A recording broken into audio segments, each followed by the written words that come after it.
26 million Americans, that's 1 in 9 adults, have kidney disease, and 90% don't even know it. It is responsible for more deaths each year than breast cancer or prostate cancer. We not giving up, we gon' win. We are warriors, champions. We not giving up, we gon' win. We are warriors, champions. 1 in 9, 1 in 9, do you know, do you know? 1 in 9, 1 in 9, do you know, do you know? 1 in 9. Welcome to the first episode of the 1 in 9 Tribe podcast, the show that brings kidney disease awareness, solutions, and hope to people who want to take charge of their health.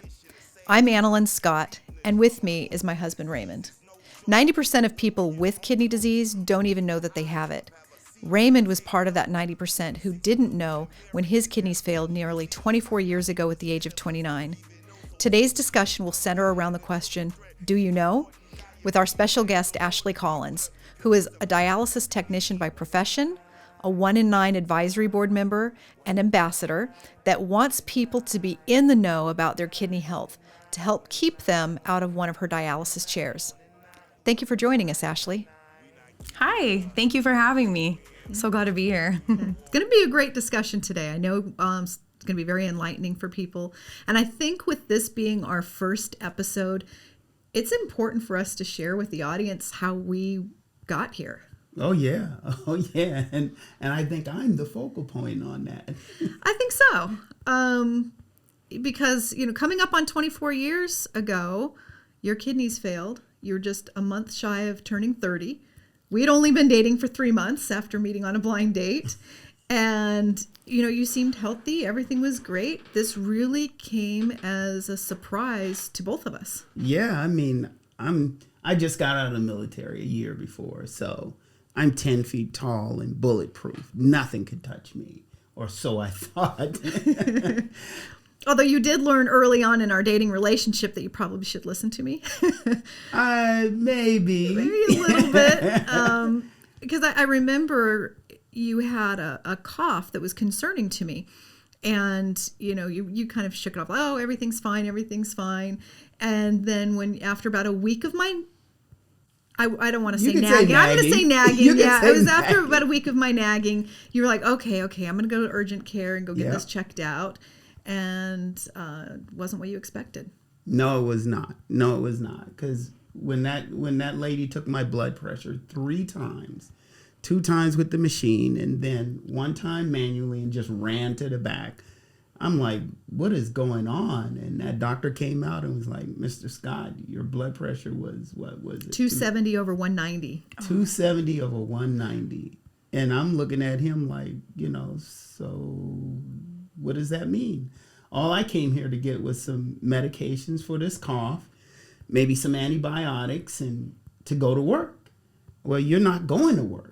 I just called the ambulance and you're going to the hospital. And I'm like, oh my goodness, what's going on? And it got to the hospital, and then by then my blood pressure was like 300 over 200. 300 over 200. And still it wasn't hitting me that was wrong, because I had no idea, and they did the blood work and the urinalysis, and Mr. Scott, your kidneys have failed, and we need to start dialysis on you tonight. So I've set you up for surgery to get a catheter put in so we can do dialysis. And all of these are new terms to me, and because even growing up, I didn't know anyone on dialysis. So this was totally new to me. And as he spoke and was telling me the different types of dialysis, all I could do is just look at him. And I saw his lips moving, but all I could think about was, okay, how long do I have to live? Because this thing sounds serious. Because I was totally oblivious to it. Mm-hmm. Well, and it was, foreign to both of us. So I remember it was about a week later when I picked you up to take you home from the hospital. And like I said, you were 29. I was 23. And I remember you turning to me in the car and saying, I think I'm going to move back home to Charleston. And I said, why? And you said, I know I have a long road ahead of me. You're too young for this. This just isn't fair to you. And I was tease you because I said you timed this pretty well because it was a week after Valentine's Day, and you had just made like this fantastic meal, all the Southern cooking you're spoiling me with, and so I already knew that you were a good guy, but I was like, oh, he can cook too, yes. And so when you said that to me, it was like, no, you're not going anywhere. You're a good man.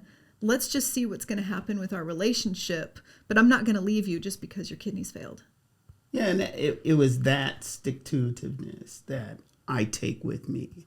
And it's why I'm so disciplined now, because if she's willing to be out there and hang on to me, even with what I had going on, I had to show her that I had that dedication, the same dedication, if not more, to do what I needed to do in order to be better and do better as a dialysis patient. And that's all I was to me then, was just a dialysis patient. Right. And so, here we're being thrown into, Raymond's just crashing into dialysis. And so that's our first exposure to kidney disease in general. Right. And so there's so many things we look back on and it's like, what if we would have known? Okay, well, wait a minute. Even through the years, as we're going through these twists and turns of, kidney transplant, open heart surgery, different modalities of dialysis, now doing dialysis from home. It's not just this straight road. There's lots of twists and turns with it. And along that journey, we had to learn through our own experiences, and we're still learning every day. And so I look at this and say, wait a minute. If we're just finding these things out, like 17 years into our journey, that there's even 5 stages of kidney disease, which we had no clue. What about the general public? What about you? I know we've had this conversation several times we don't really know anybody. You didn't know anybody prior to this that was on dialysis, right? Not a soul. Not a soul. It wasn't, if somebody was on it, they hit it really well, because I did not know of anyone who was on dialysis. Like I said, the term itself was even new to me. Mm-hmm. And that's what we've found over the years, that a lot of people equate kidney disease with dialysis or transplant. They're thinking it's kidney failure, not knowing that there's early stages. The earlier you can detect this, the better off, you can help turn it around, you can slow it down. So we're like really passionate about helping people avoid a journey like yours, but also to give people hope and let them know that it doesn't have to be a death sentence. But my goodness, if they can keep on to their kidneys, right? Hey, yes. If I had known years before, even while I was in the military, that if I changed my diet, if I, made some adjustments in my lifestyle, that I could have held on to my kidney even longer and then done things that would have saved me some time without dialysis, because that's what I just viewed it as. It's just dialysis. We didn't even know about, like you said, the stages. What stage was I? Right. And it wasn't until we went to the VA one time and my primary care physician was going through my records and she said, you were stage 3 while you were in the military. Now. And no one had told you that. No one informed you. Not a soul. Understanding that, being in the military, you get dental exam, physicals once a year, in depth, and not a word was said. I didn't know I was stage 3 while I was in the military. So I think, when we started to learn more and hear about some of the statistics, that 90% of the people with kidney disease don't even know that they have it. It was just alarming to us. And so that's why we decided to step up and do something about it, to take charge. It's time to really change the trajectory of kidney disease, because the status quo is not working. And so that's why Raymond and I founded 1 in 9 Charities Inc., a nonprofit organization to raise awareness and to bring solutions and hope to people. to save millions of lives here in the U.S. and around the world. So through our website and 1 in 9 Kidney Challenge, we've definitely put together a lot of effort to inform the public about this, which is why we're here with this podcast today, and to be able to keep information that's going to be informative, that's going to be helpful to people, to bring it to the public's attention, because I know what was shocking to me is that more people die from kidney disease each year than breast cancer or prostate cancer. So why isn't this being talked about? That's why we're here. And that's why we have you here with us too, Ashley, because I know you've been a dialysis technician for the last 10 years. And so you're treating a lot of patients like Raymond. So are you seeing the same thing that we are, that a lot of people are crashing into dialysis, not even knowing that they had kidney disease? Share with us what you're seeing. No, absolutely. Raymond, your story is so much like others, and I, commend you for that, for speaking about it, because what I've noticed in on this journey as being a dialysis technician is that so many people are coming into the clinic and they have no idea how they got there. No one told them along the way. They may have had family members that they knew about, but never, put the pieces together.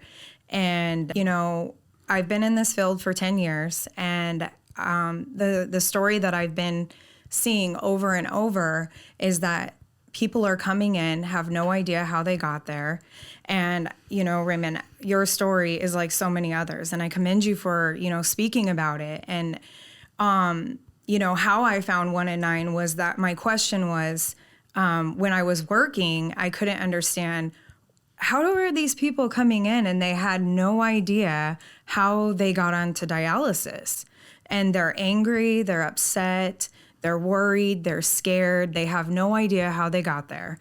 And that was my main focus. I kept searching for answers, because I was like, how could something where you're on a machine, you no longer have your kidneys, they're in failure, and that you were never told or nobody ever knew about it?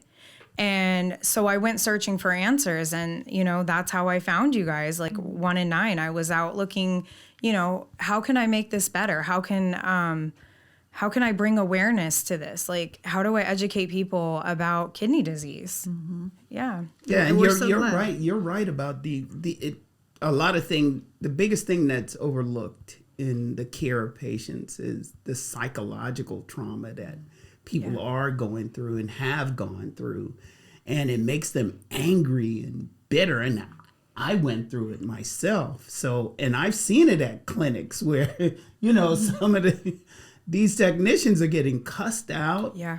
And I mean assaulted verbally.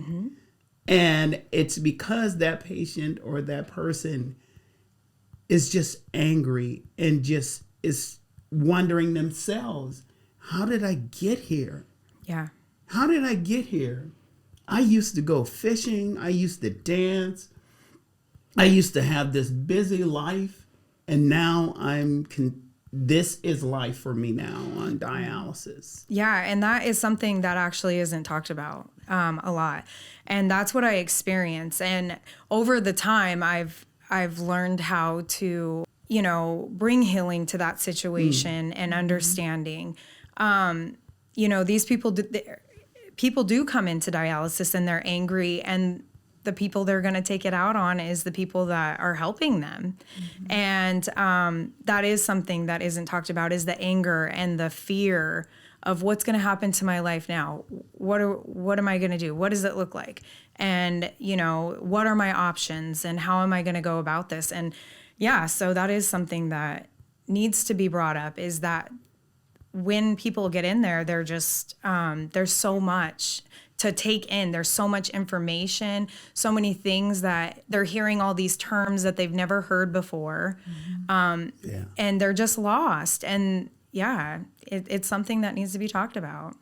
I think one of the big turning points for us and where our eyes were opened was back in 2015. Raymond and I were invited to the National Kidney Foundation of Arizona, had their Dancing with the Stars gala. And so we went to that, and that was our first exposure to the Kidney Foundation. That was, or any kidney foundation or support group or anything. And when I started hearing the statistics, I was floored. And I just remember looking around thinking, how is this acceptable? How is this okay? This is not okay. And we were at we were actually at an event, a testing event. And I was talking to one of the nephrologists, and I was kind of talking about how I was floored about these statistics. What do you mean there's 26 million Americans, or 1 in 9 adults with kidney disease, yet 90% don't know it?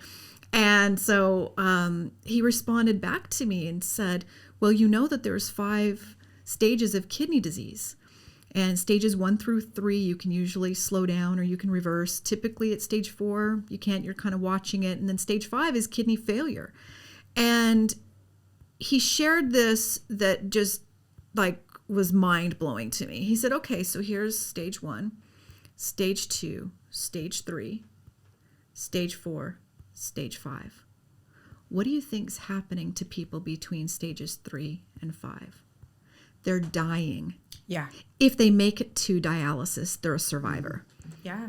And that was the biggest paradigm shift for me. And I remember thinking, oh my gosh, Raymond is a survivor, like more than a survivor. You know, I hadn't looked even at the statistics that the average life expectancy for someone on dialysis is 5 years. He had far exceeded this.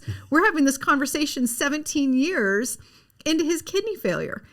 And that's when it really hit me. I said, if we're just finding this out now, the general population is like completely clueless. And since starting 1 in 9, we're seeing that day in and day out. Yes. People don't know.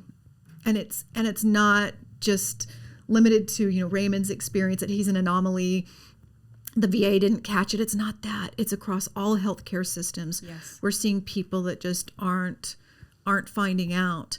So, and the numbers are really increasing. Are you seeing more patients? What's the demographics that you're seeing? Because I think a lot of people have a picture in their mind that a dialysis patient is old and gray, and that's not necessarily the case, correct? Yeah, and so I'll have patients, they'll come in and they'll look around the room and they're like, I'm not a dialysis patient. Like what Raymond was saying, I had this life and all of this. And that's the thing about kidney disease. It doesn't matter what walk of life you come from, that it can affect you. And what I am noticing more and more in the clinics are younger people. They're coming in, they're sick, they don't know how they got there, and there's not enough facilities to take the amount of people that are needing hemodialysis. And so what they're trying to do is do a home therapy and get people to do it in their homes. But also there's another side to that, is that people that are coming into it, they want to be in a clinic because they feel the safety, but also at home, it's like they could have so much more of a vibrant life, you know, of being able to live their life and still deal with this disease. But yeah, so what I've mostly seen is younger people, more people, and, you know, with high blood pressure, diabetes, and they had it, they didn't know that they were also in kidney failure as well. Yeah. And that's, I'm glad you touched on that too, because we were unaware that diabetes and high blood pressure were the 2 leading causes of kidney disease and kidney failure. And it was high blood pressure that caused Raymond's kidneys to fail. So he knew he had high blood pressure. You know, he was taking his medication, but he wasn't checking it. He didn't have a blood pressure cuff and wasn't really monitoring it. And you're young, and you think, you know, oh, I'll be fine. I got plenty of years ahead of me. Yeah, you don't realize that. It's that mentality, you know.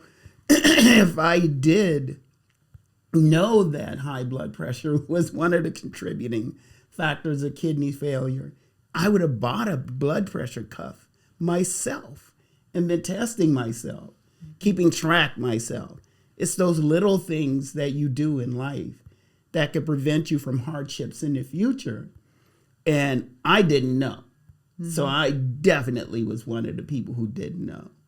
And so I'm thinking, like, with awareness, like bringing awareness to this is like, that's where we need to start is talking about this more. How can we, if you already know you have history with family members or, you know, in your family members, sorry, you know, to start taking precautions for things. Like if you know diabetes runs in your family or high blood pressure, you know, that eventually that your kidneys could be affected. And that's the conversation that we need to start having with people is what can we do to know how to prevent ourselves from going into kidney failure? And just like with the GFR score, not a lot of people know about that at all.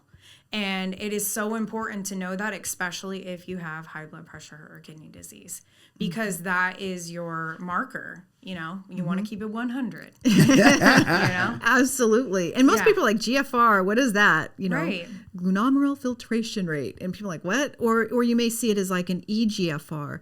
And that's even something that, you know, we've had some discussions about. We'll have some future discussions because there's kind of a race-based algorithm. So there's an EGFR for non-African Americans and one for African Americans, and that's actually there's been, thankfully, that race-based equation is going to be taken out of it so that there's more, you know, equality in that. But what we're seeing is, you know, people aren't really monitoring that. So agreed. If someone has diabetes or high blood pressure, you know, we're recommending just get a baseline on your kidneys. Ask your doctor at your next exam, hey, I'd like to know how my kidneys are doing. You know, the blood work, urinalysis, and keep track of that GFR. Exactly. I think it's really important.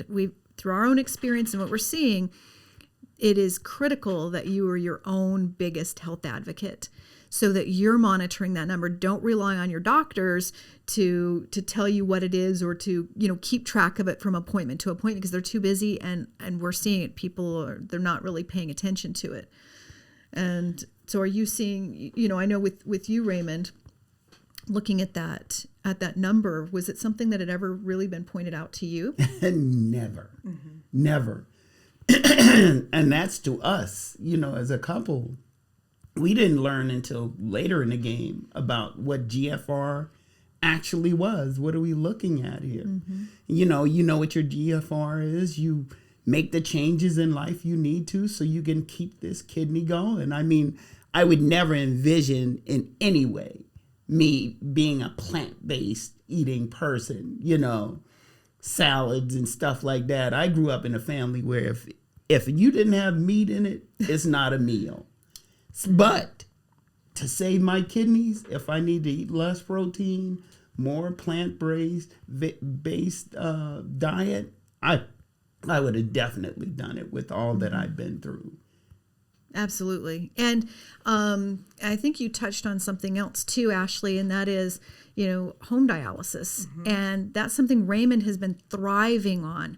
I administer as you know, I administer his dialysis treatments 5 days a week from home. And especially through COVID, I mean, you talk about what a blessing it is to be at home. My goodness. But dialyzing 5 days a week instead of going into the clinic for 3 days a week is so much easier on his heart. You know, he's not taking off so much fluid each time.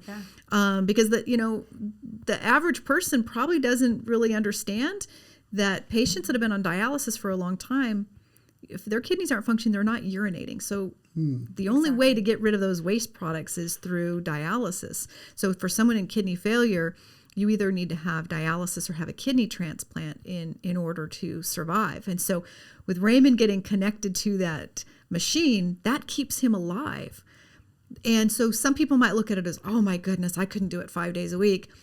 But doing that, it's extended his life. It truly has. And that we'll be talking more about those benefits in future episodes. We'll be, there's a lot to cover when it comes to kidney disease. It's not just dialysis. It's not just transplants. There's so much. That's why we put this podcast together, because you can't have just one discussion about it. And people need to be in the know. Yeah. So, I mean, it took me when I first, came into dialysis as a technician, I mean, it took me a good year to actually understand, what was going on and what was happening to the body and everything. So it is a process. It does take time. I mean, I wasn't even on dialysis and it took me that long. So with that, I was thinking to myself, how does my patient feel?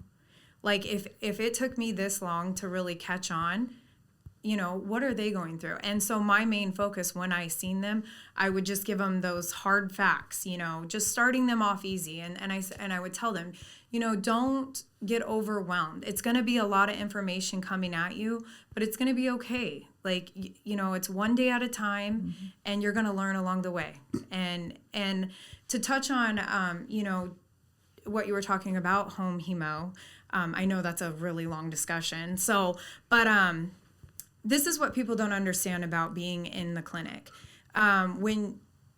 So there's a dialyzer, and that is pretty much what your kidney is. It's a filter. So it's hooked up to the machine, and it's pretty much acting as if it was your kidney.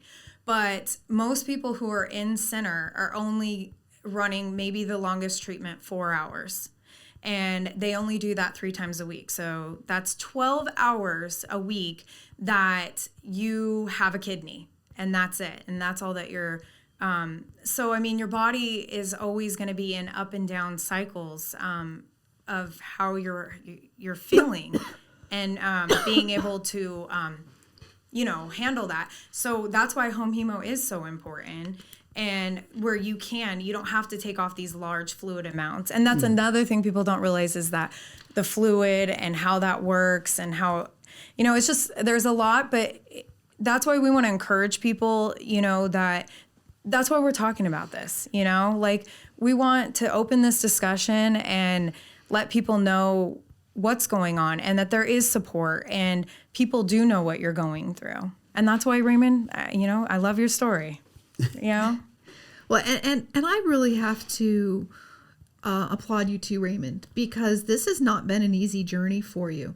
You definitely do not look like what you have been through. Yeah. And yet we've had this conversation privately. We've had this conversation publicly. And you say it sincerely. You've said it many times that if this was part of your purpose in life, that you would be willing, and you could make a difference in the lives of others, you would be willing to go back and do it all over again. And I would, especially with the help of my bulldog here. I mean, this lady here is a great reason. You are the reason why I'm where I'm at right now. The gift of my children, and that was a motivational factor. I see you, and I know that things are going to be right, that I'm going to be okay. I mean, of course, you put God in that too, and I do. And I'm thankful for him for helping me find you, because when we were leaving that hospital and I told you, I gave you that opportunity to leave, and not have to deal with all of this, not knowing what I was going to go through the rest of my life. It just created, it kind of clicked for me that I needed to do better, be better. I needed to be different from the rest. I have to break the mold, and just having that bulldog personality. It's been times we were at the hospital and at the VA, and I'm sitting there in the bed and the doctors are all around me. And the first thing they said is, "Where's Miss Scott?" "Oh, she went to get something to eat." "Okay, we'll wait." I was like, "Wait a minute, I'm the patient. Can't you just talk to me?" "No, we'll wait on your wife." So they waited until she came back, and that's how involved you are. And every patient doesn't have that. No. There are patients who are living through this on their own. Yeah. And big kudos to them, because they find the motivation. Some way, somehow they do. At least most of them do. Mm-hmm. And that's why, we want to be a bulldog for everyone else, Yeah. and to fight this, to empower them, to help them have to, like I said before, avoid a journey like yours. So if we can give them the knowledge and information way ahead of time to keep their kidneys healthy, and then, maybe even something from one of our conversations sparks something, a change in their health or with their family, they can change the trajectory of their family's health history with diabetes, with high blood pressure, with kidney disease. And I certainly don't want to leave out, there's definitely a lot of people that have kidney disease because of, polycystic kidney disease, FSGS, and Alport syndrome, or other conditions that are hereditary, lupus, autoimmune disorders. Right. So we're going to be even discussing that on future episodes. But by far, I believe it's around 2/3 of the people with kidney disease and kidney failure, it's because of diabetes and or high blood pressure. And so that's something that we want to encourage people to be able to take charge of. I know a lot of people, especially, you're from Charleston, South Carolina. So, I know you kind of joked around, but like, oh yeah, people have that sugar, or, it just runs in our family, or it just, it's kind of accepted. And we see that a lot here in different communities, right? I know, Ashley, that you work with a lot of people from, like the Native population here in Arizona. So I work with the Native American population, and diabetes and high blood pressure are very predominant in their culture. And so, I do see that quite a bit. And they think, oh, mom was on dialysis, so I'm going to be on dialysis. And that's not the case. It doesn't have to be that way, You're right. And so when I say we're going to break a lot of paradigms, we're going to have a paradigm shift for a lot of people. We're going to shatter the status quo. And that is through even, challenging people's beliefs on what's possible, what's available. In future episodes, we don't have time for it today, but we'll even be sharing how Raymond was able to, improve his, take charge of his health and improve his blood pressure. He was able to take charge of his health and come off of insulin after being on insulin for 14 and a half years. He's no longer diabetic after 5.5 years, for the past 5.5 years. So we're going to share more of that to empower people as well, so that they can start thinking, no, this doesn't just have to be, the trajectory for me because it's been in my family or in my community. We're going to help shift that and save millions of kidneys and millions of lives. Yeah, there has to be a change, and that's going to start with all of us. And, having these types of discussions and bringing awareness to it is going to shine light on it. And just to bring up back, like what you were talking about when we were talking about the GFR, I feel like in the medical community, it needs to be talked about more. If you are already struggling with kidney disease or high blood pressure, you should already being educated about your GFR score, and that you want to watch that. And like what we were saying, you want to keep it at 100 or above. Right. Yeah. It can go higher. It can go higher than 100. And we're going to provide some resources for the viewing audience. We have our 1 in 9 Tribe book that is chock full of a lot of information. And we've had people, including ourselves, take that to doctor's appointments to be able to share with their healthcare professionals and just to really empower them. We also filmed our documentary. As you know, you were at the premiere that we had earlier this year, A Dance with Destiny. And one of the things that we shared in there is the importance of looking at that GFR. And so, taking a look at what does that number mean? Where should my number be? And not just going off of what the range says, because typically, when you're looking at your lab report, it's saying it should be greater than or equal to 60. Right.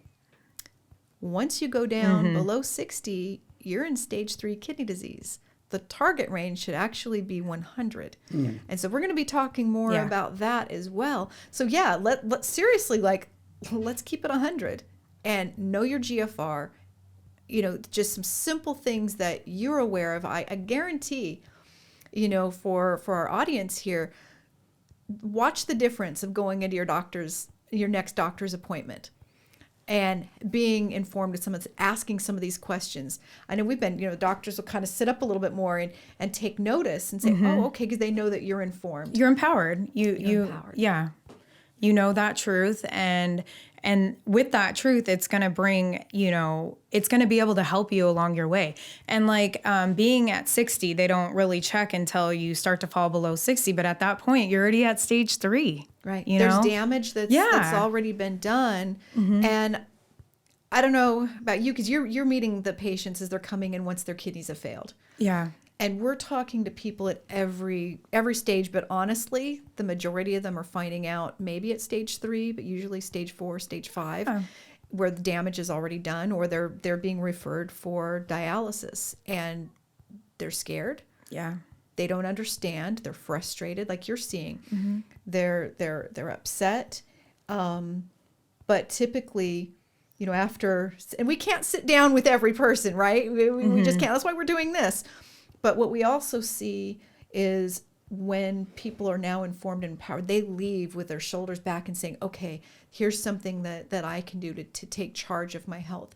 Even as Raymond talks to patients who are already on dialysis and talking about the benefits of home dialysis, I know you've seen people just light up that maybe we're getting ready to give up. Like you said, they were frustrated because they couldn't go dance anymore. Right. And then seeing that because of home dialysis, you were able to literally the next year after the gala we went to in 2016, you were one of the celebrity star dancers. Yes, I was. And I was luckily volunteered. You did a great job, by my wife, volunteered. But it was a phenomenal undertaking because it allowed me to now show people that life for them could change. Life for them on dialysis could change. It could be different. They can look forward to those days when they can go fishing. They can dance again. They can have that energy that they so want. And the biggest thing that I've noticed lately is the people who just want to be in charge of their own life. Mm-hmm. They're tired of living their life or their life being surrounded by dialysis, encompassed by dialysis. Instead of just being a part of their life, it engulfs their life. So just having that freedom is the biggest thing I've noticed lately. Mm-hmm. So after what you said, Raymond, the one thing is that when people come into dialysis, then they think, okay, I'm going to get a kidney transplant because that's what happens. I got to get a new kidney. Well, and we're here to bring hope. You can get that kidney, but there's not kidneys just floating around. They're just not everywhere. And so, and bringing light to the fact that how am I going to handle this dialysis journey? Like, how am I going to do this until I do maybe have the possibility to get a kidney transplant? But coming to peace with the fact that, I'm going to have to accept this journey and I'm going to make the best of it. So I think that's kind of like what we need to encourage people as well, about, it's going to be a little process, but how are you going to make your life better, And I think there is like a big emphasis on people nowadays, with their consciousness of health. Mm-hmm.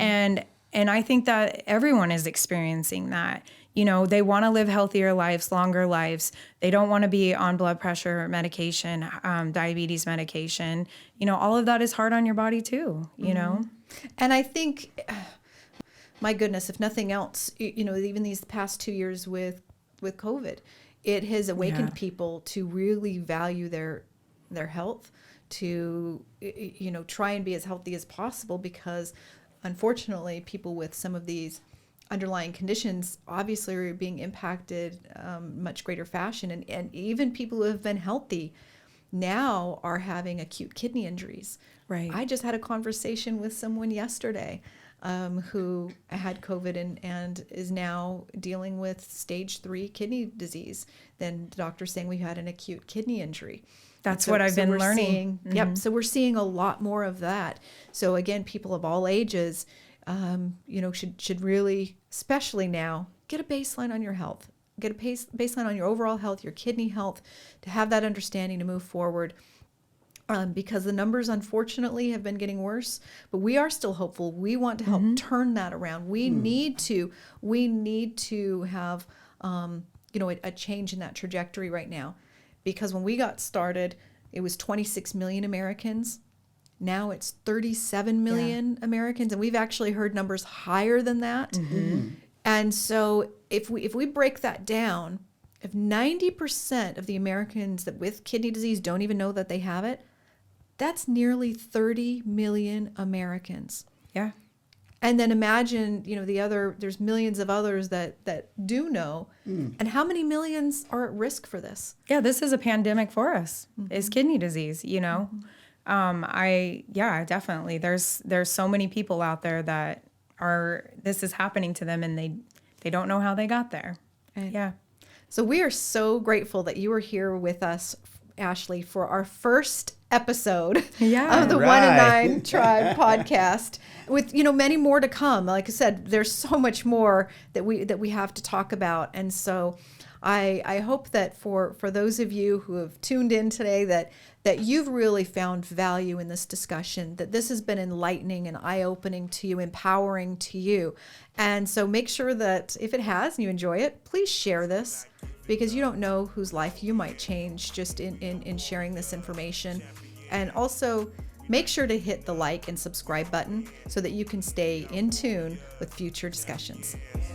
1 in 9, do you know? 1 in 9, do you know? 1 in 9, do you know? 1 in 9, do you know? 1 in 9.